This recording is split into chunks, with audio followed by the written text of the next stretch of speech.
This is Dateline, news and conversation. Boy, there's enough in the news right now that should terrify just about every human being on the planet. For the last 2.5 years, we've been living with the conflict in Ukraine, some of us for the past 10 years, that we were worried about spiraling out of control and becoming really a direct fighting war between the United States, NATO, and Russia. Now, 3 months ago, on October 7th, Hamas attacked Ukraine. I'm not going to get into how that happened or anything else, but in 3 months, Israel has acted unrestrainably, overwhelmingly, to kill over 20,000 people, most of them women and children. The Houthis, a week ago, started shelling transport vehicles in the Red Sea on their way to the Suez Canal. America and UK responded by bombing the Houthis, supposedly taking out maybe 25% of whatever their military capability was, but they still have 75% of that left. This has the potential to engulf the entire Middle East if Iran is brought into this. Also in the news, a pro-independent candidate was elected to lead Taiwan, and China has threatened military intervention to not let that happen. We are seeing conflicts, little wars, attempted coups, color revolutions, almost everywhere you look. And it can be really disheartening and depressing for a lot of people to try to deal with all of this. But I think there's something else that is far more dangerous to who we are as human beings. Now, we've talked about this several times before, some with our guest tonight and with other guests. And we've talked about multipolarity. We've talked about technocracy, transhumanism. And tonight we're going to continue to talk about this and try to connect all of the dots that I've just mentioned, because they are interconnected and they come from, I think, one place. My guest tonight, she's back, Professor Maria Nikolakaki of the University of Peloponnese in Corinth. Maria, welcome back to the show. Thank you very much, Reggie. It is my honor to be with you again in this show. Yeah. Well, it's always my honor and my distinct pleasure to have people like you on my show. All right, Maria, you heard the introduction. I'm just going to turn it over to you. Where do you want to pick this up? How do we connect all of these dots? I think that we need to understand that the United States plus the Anglo-Saxon world, that is the Five Eyes, and Europe and Israel, they are fighting back the rise of a multipolar world. We can see how all these wars are connected right now with the attempt to undermine China. And I want to reflect how the BRICS rise is actually connecting more than 11 countries that have more GDP than the G7. They have more than 50%, even more, of the global oil and gas. And they are proposing a different, an alternative to this capitalism, imperialism, extensive wars, sanctions, rules-based order that is imposed by US and the collective West. So what we see right now is the West against the rest of the world. And we saw it during the attempt to sanction Russia, and also that were failed.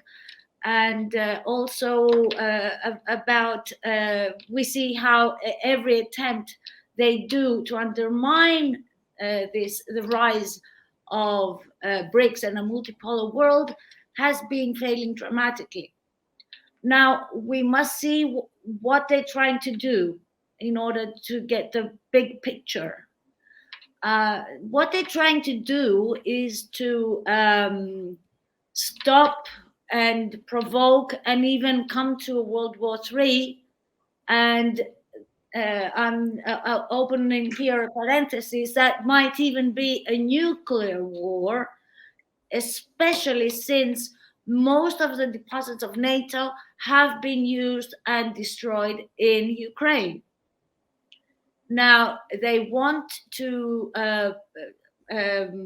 provoke, like now, a war in Palestine and spill it over and include Iran. And that means that will actually be a way to generate this war into other regions too. So we have Ukraine, which is right now it's being in its last stage of defeat. The Russians have won. The Russians are clearing up the details of the surrender. I think they will end when they get Odessa. Odessa is very important because it's a port. And what we see right now is that on the one hand, they are provoking, they are challenging other countries. They bombed the Yemen without any authorization from the Congress.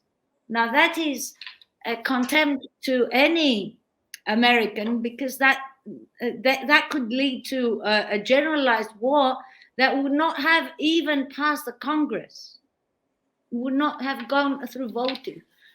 And what we see right now is they are trying to spill the beans all over. Why are they attacking Palestine? I mean, apart from the fact that Zionism always intended to include all Palestine, and what they have been trying to do is, quote unquote, mowing the grass, which is killing small numbers that can't be that can go unnoticeable. What they're trying now to do is to create ethnic cleansing so that Gaza and the West Bank comes under the rule of Israel. The point, the aim of this operation is to create the Ben Gurion Canal, which goes from the Red Sea through Israel, through Gaza actually, and create an alternative to the Suez Canal, and also to steal the oil and the gas which Palestine has, which to some analysts go up to $500 billion.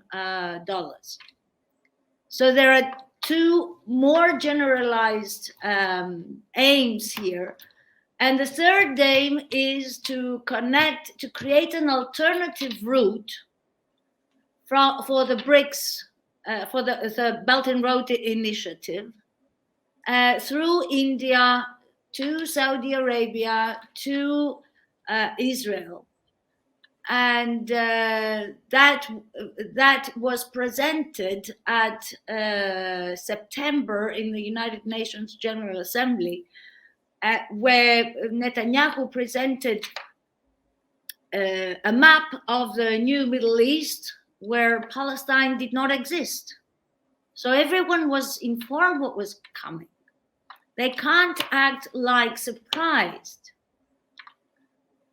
And so we have an alternative to the Belt and Road Initiative coming from Israel, India. Then, on the other hand, the point of the war in Ukraine was to disconnect the unity between Europe and Russia. Eurasia, that is a connection of Europe and until Russia, has always been described as a threat to the Anglo-Saxon Empire. We can see from 1904, we have the heartland theory of Mackinder, where he describes that the heartland has 50% of global resources, and that should never unite. And then Zbigniew Brzezinski, in his famous book, The Great Chessboard, also describes that the union between Europe and Russia, because Russia has cheap resources and Europe has a know-how, a technological know-how. In connection, in combination, this union could thrive.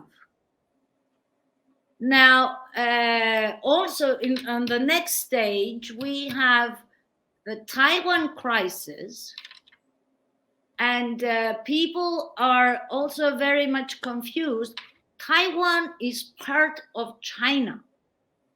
This has been acknowledged in the United Nations and in every kind of international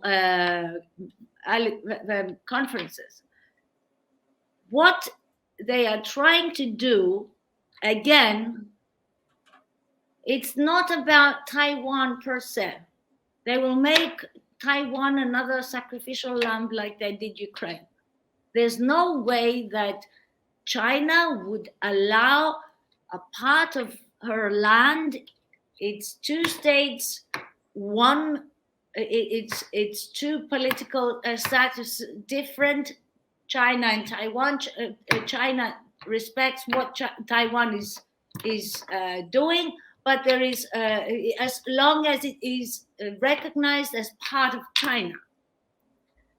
What we must understand here is it's about also the routes, the channels that go through the China Sea. That also is very important for international routes for ships. So it's like if you put together in the picture the Chinese route, the alternative that they are trying to create with Israel IMEC. If we also put in the picture how all the disconnection, they're trying a disconnection between Russia and Europe through the war in Ukraine. Parenthesis, I never thought, and I do not think that they thought that NATO in Ukraine would ever be able to beat Russia. They thought they could destroy Russia's economy through sanctions and stop the war machine. But Russia was able to outsmart and survive all these sanctions because when you have real assets, and that's the problem with the West, they don't have real assets, they have all the financial institutions. They have stopped producing for a long time now. Russia, China, and the rest of the world have real assets that they can sell. So nobody's going to stop buying oil, especially in cheap prices, and destroy their economy just to please the empire. Does it make sense till now? Am I? What I'm trying to say, all this is part of the attempt of the West to stop the rise of a multipolar world, the hegemony of China, Russia, and other countries that now are part of the BRICS. If you, the multipolar world, it will not be, in my opinion, the West versus BRICS. I mean, there will be strong powers within it. I assume that Russia will not be a partner with China, but a collaborator. So Russia wants to stand on its own and to be recognized as a super military power. And what I see also is that India might be a polar. Latin America will be another polar. And Africa, and also what they say the caliphate, which is the Muslim countries, Western Asia and North Africa. That's another zone. So these countries will, these regions will have a role to play for in this multipolar world. It won't be duopolar, China and the West, BRICS and the West. BRICS is, it's like, it is a collaboration of the rest of the world, and most countries do want to join in, because the promise of China is respect for each country's autonomy, political preferences, political system, and be partners in a commercial collaboration where everyone can profit from. And it promises peace at last.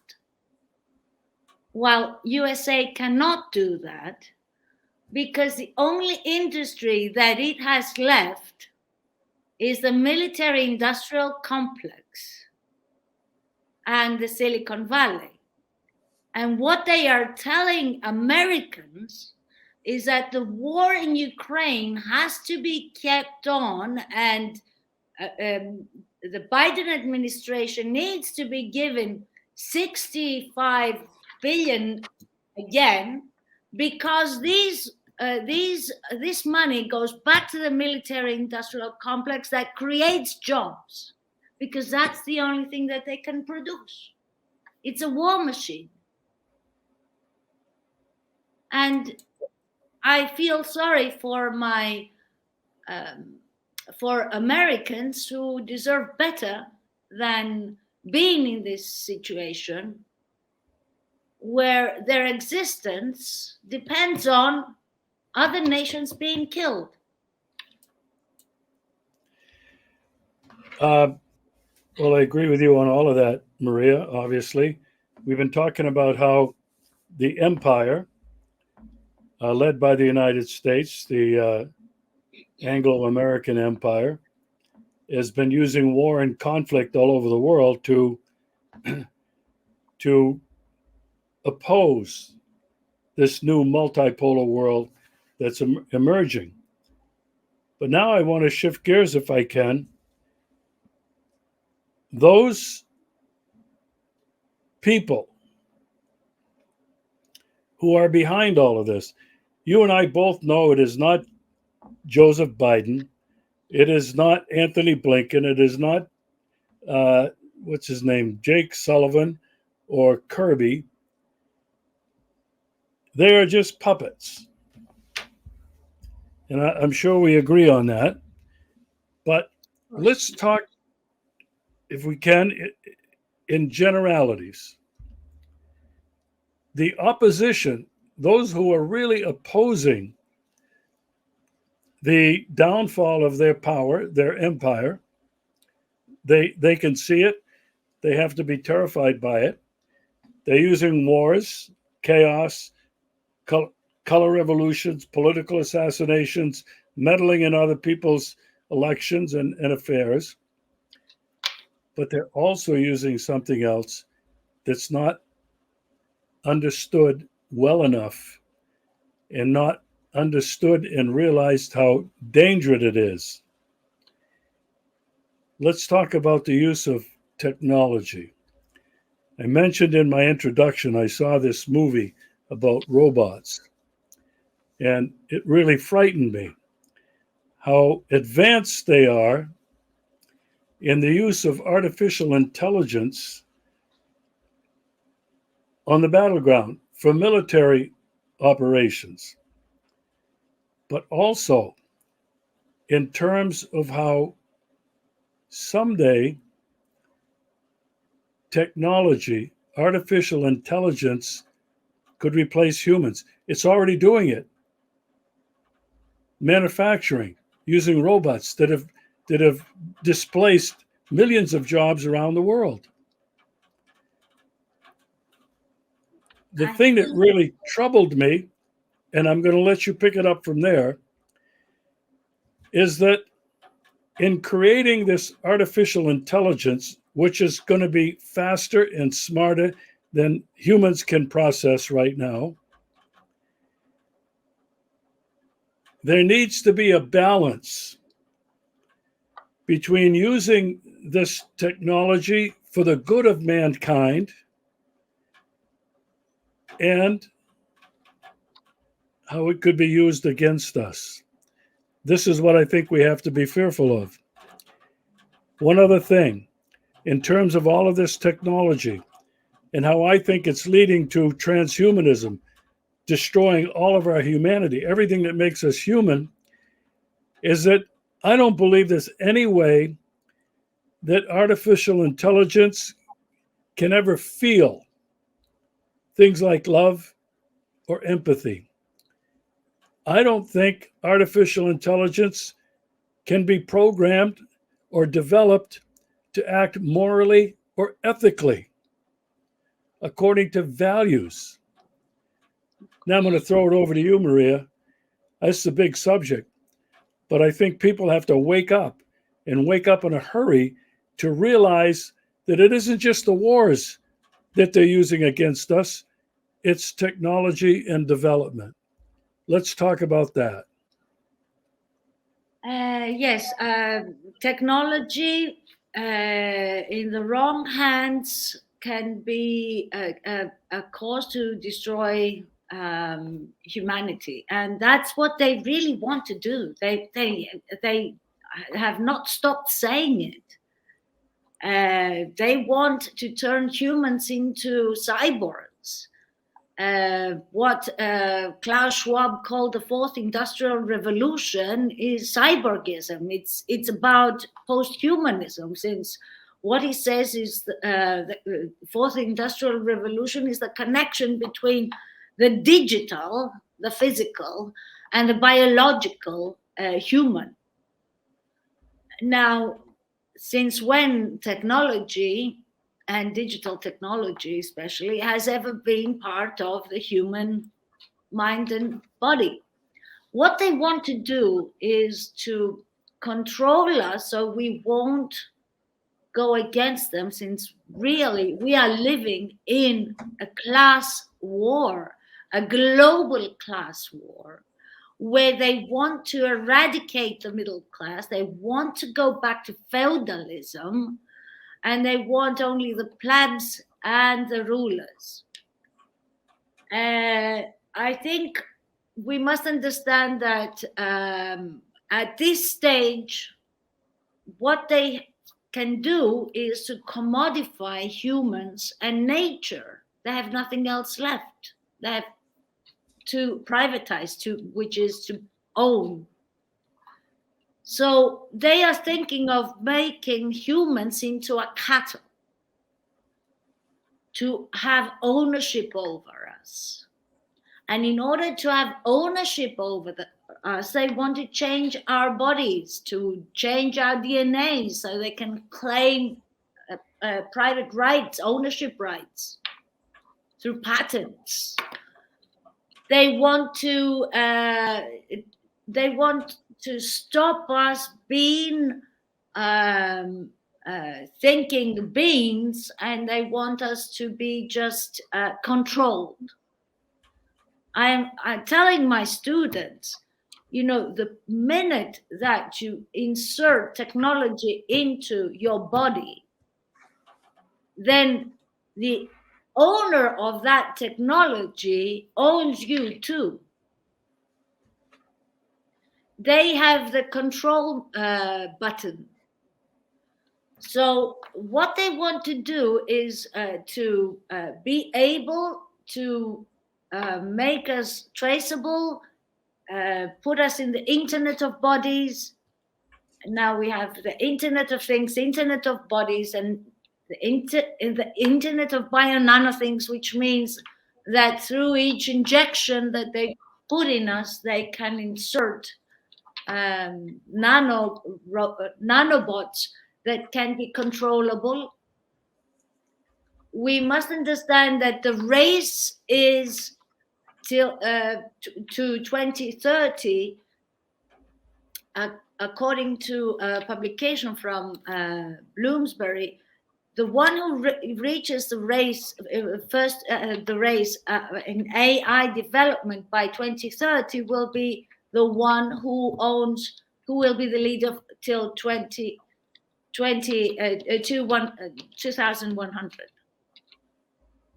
So what they are trying to do is to make us live in a totalitarian system also that is run by AI. And what do I mean with that? We have talked before about technocracy. Now AI will become the authoritative figure that will determine how humans will run their lives. That might be doctors, that might be lawyers, that might be professors, that might be any profession. And the point is that through the running of society through AI, there is no one responsible, there is no one accountable. You can't argue against an AI. And if we see what AI really is, Chomsky said it's the biggest plagiarism system to exist.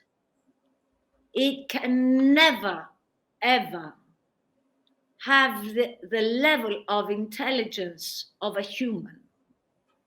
They try to make us fearful that AI will be more intelligent than us. No, that can never be.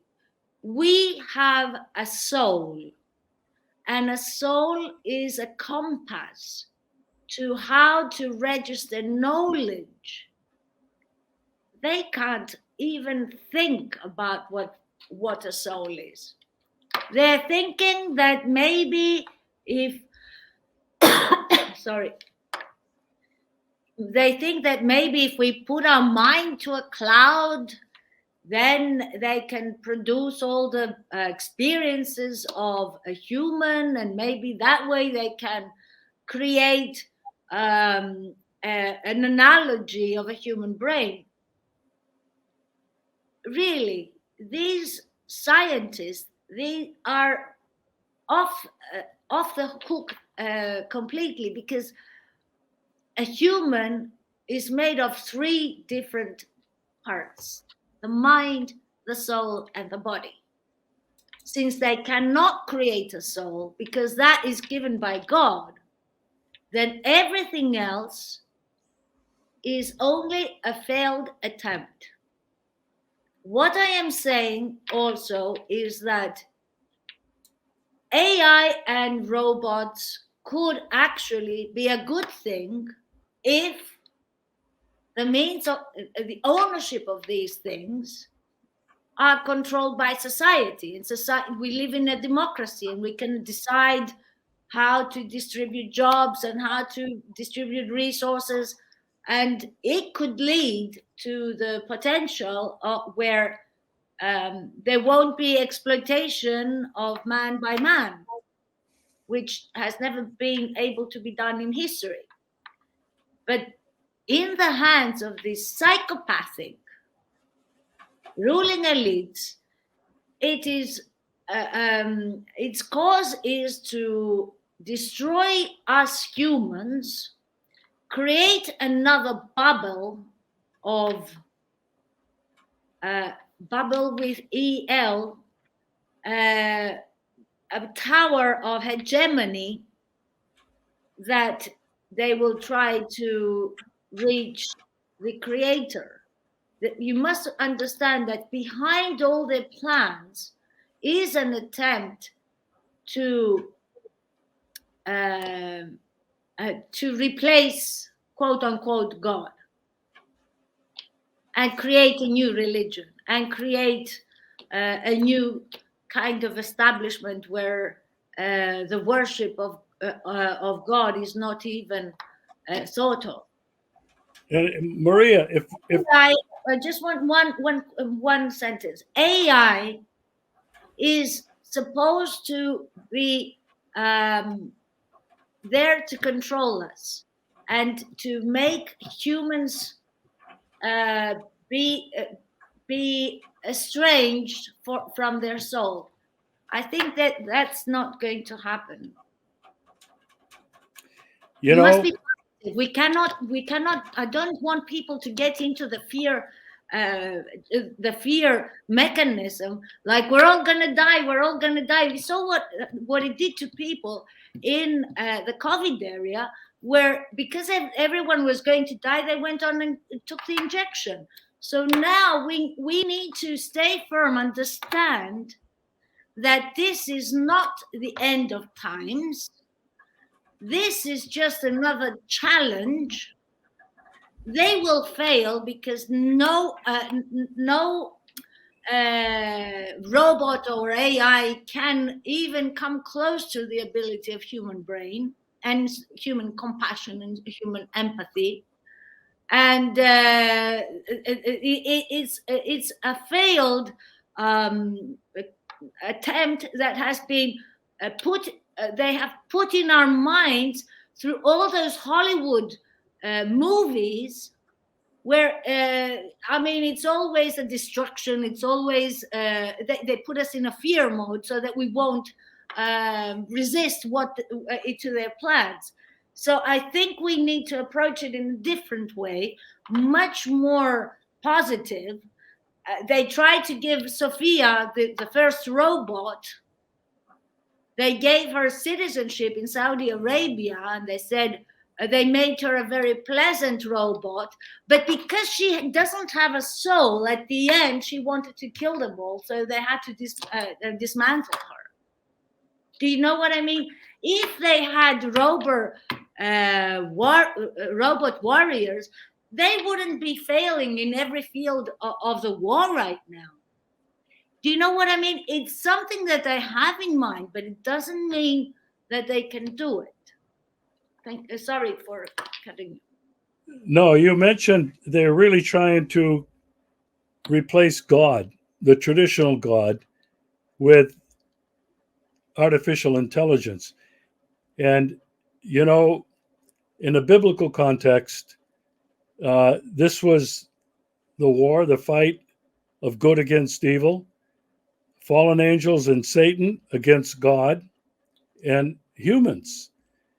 A lot of people don't accept anything from, any of the biblical stories, but If you kind of try to look at it objectively, it's just another iteration of what we're seeing today.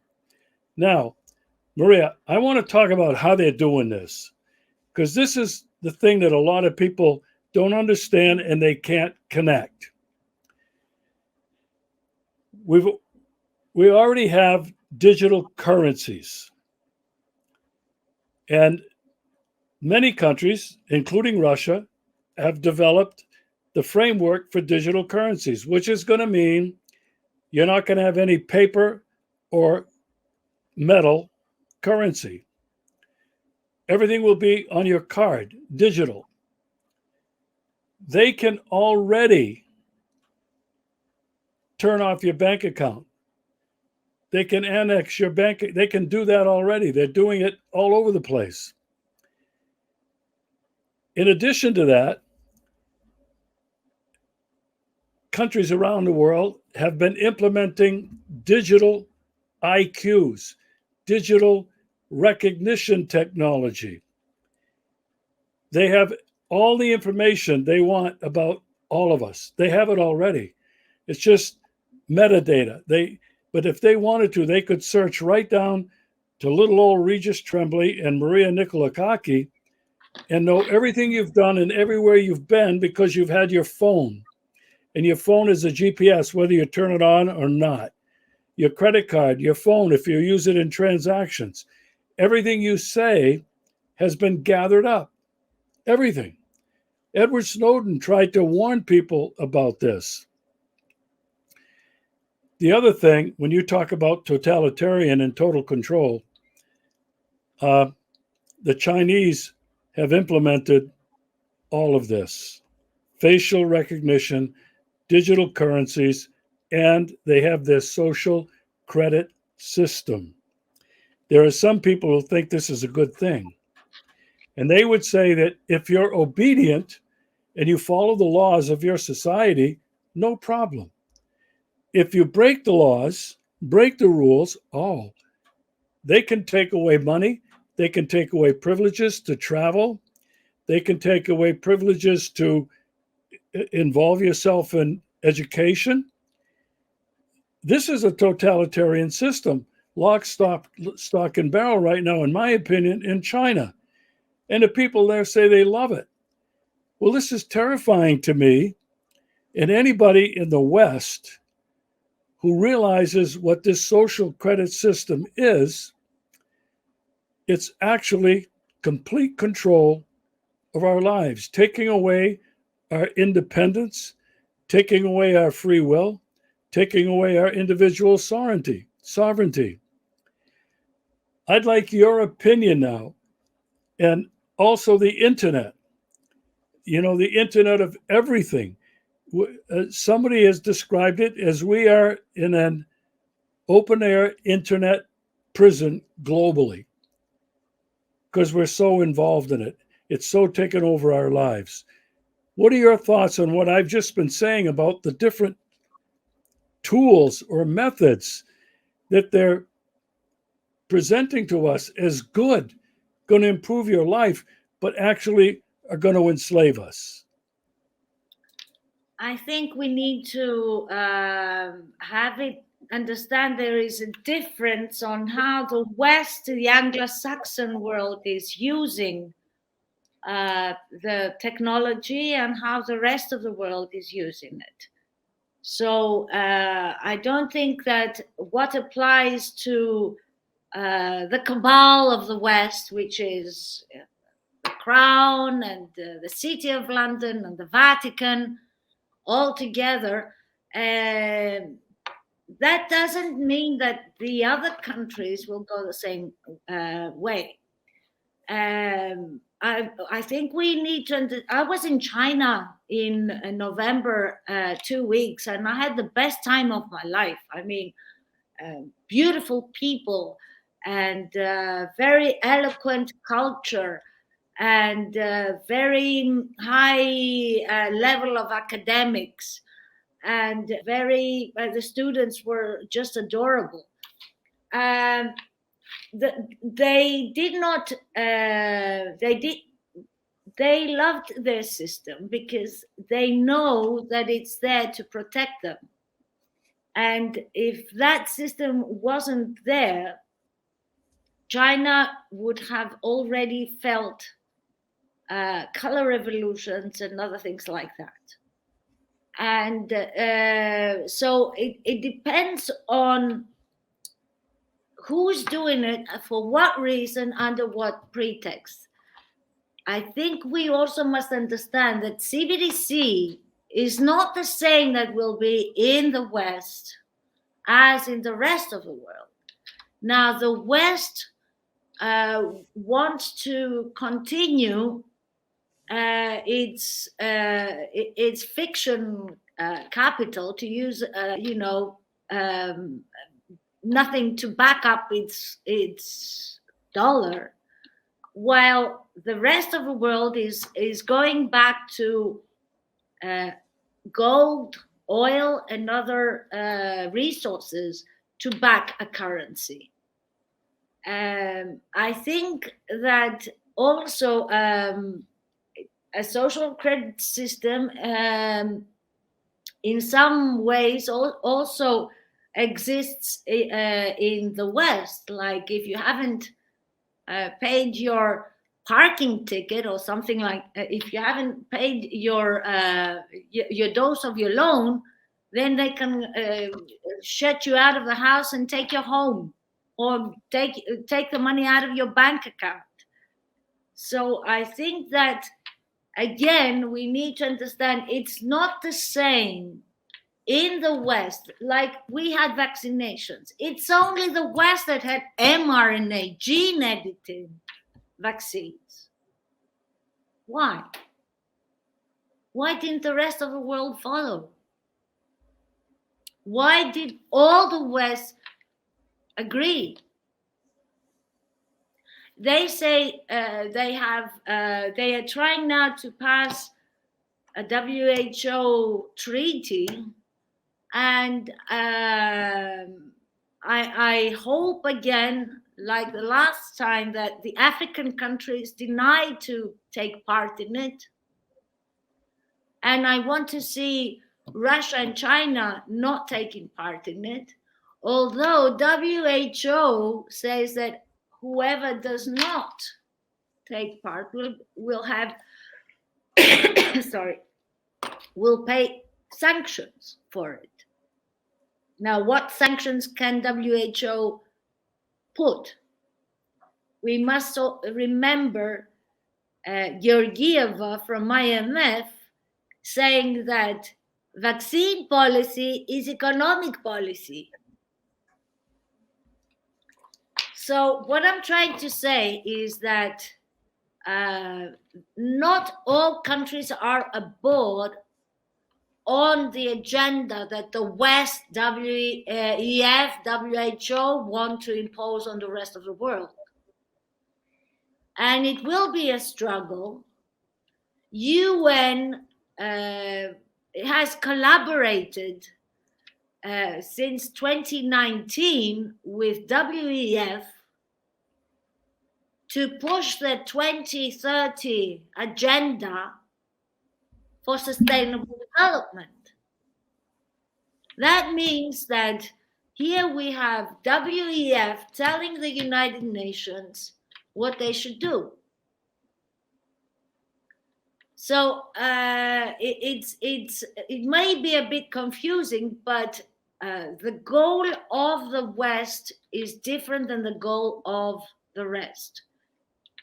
The rest, China, Russia, do not want all the LGBTQ agenda. They do not want transhumanism, do not want to destroy the family. They are more in traditional values. So it will be a fight when we're just starting to see the players, and I don't know how it will go, but I know one thing, that if the rest of the world wants to get away from pressure of the West, It needs to create its own institutions, because when you have United Nations that was actually made by Rockefeller, who transformed the League of Nations into a United Nations. It is based on the land of Rockefeller, and it has and Rockefeller had paid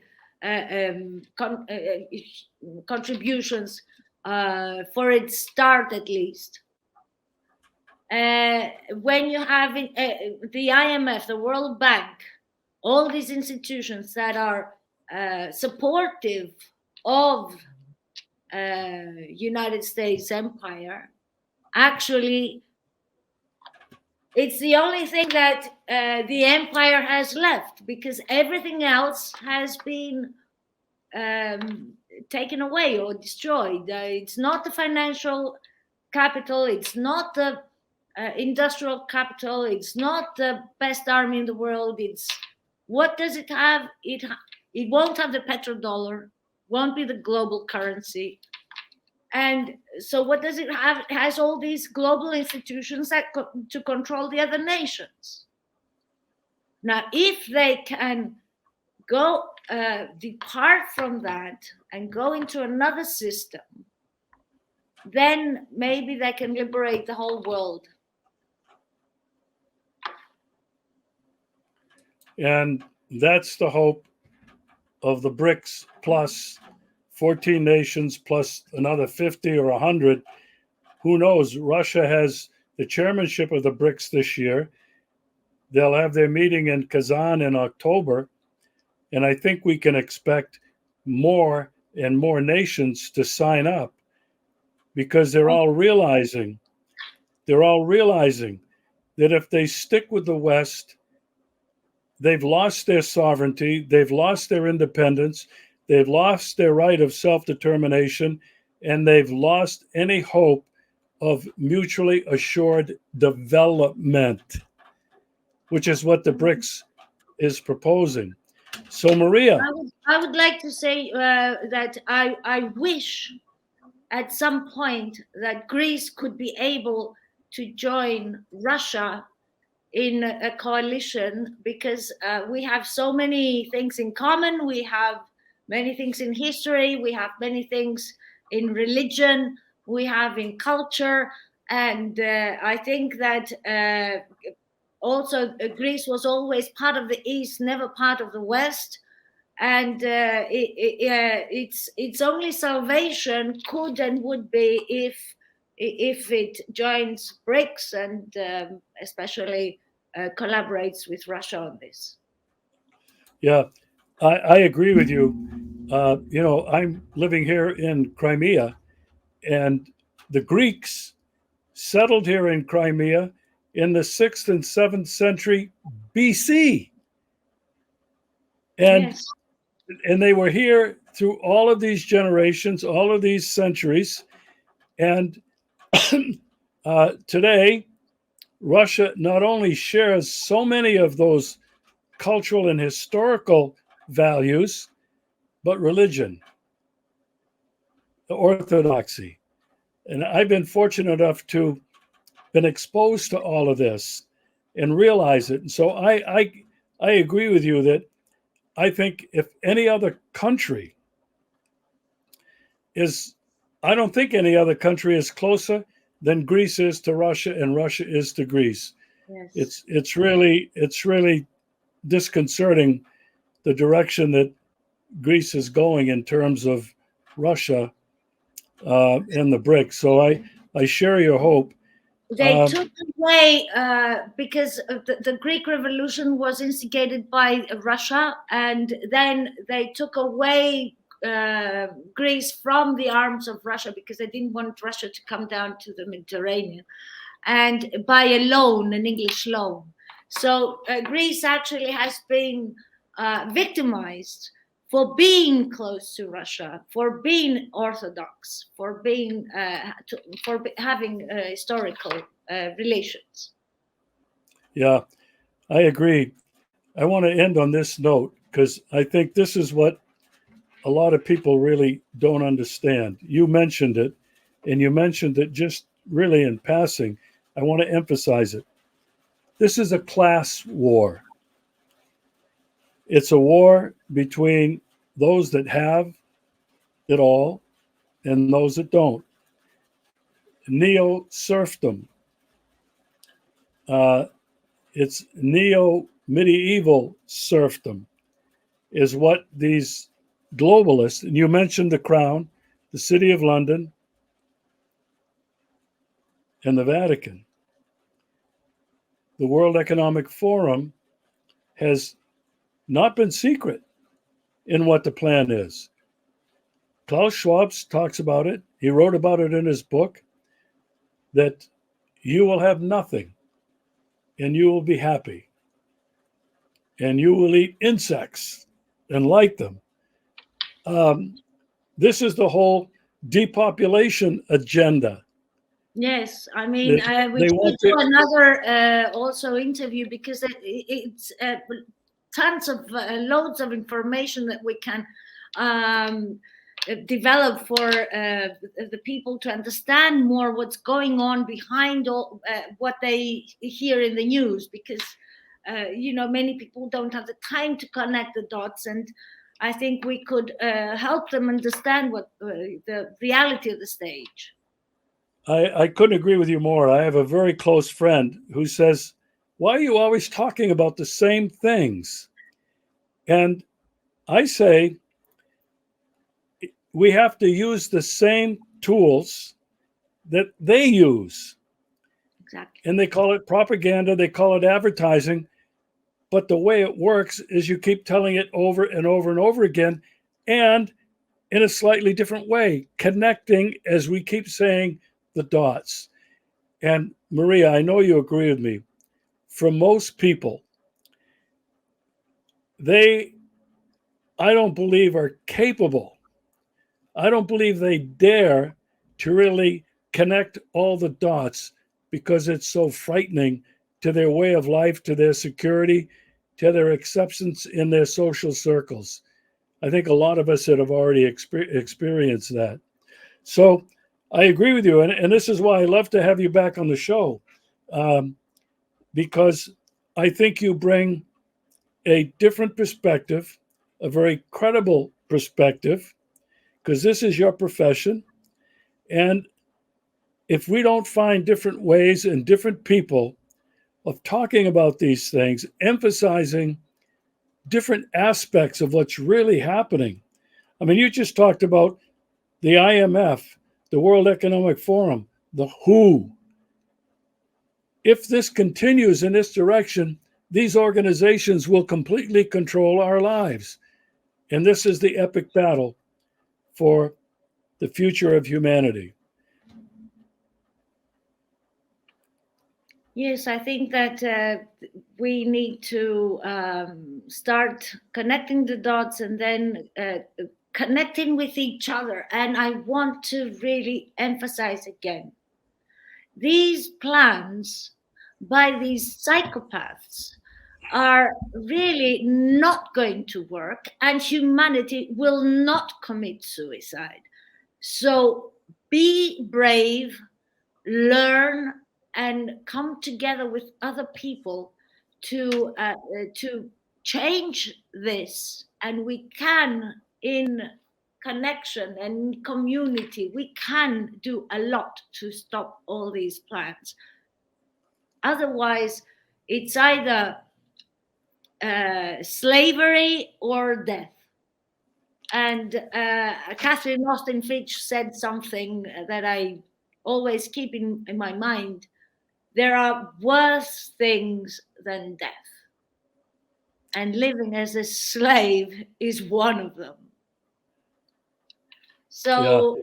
that's my point. Be positive, be energetic.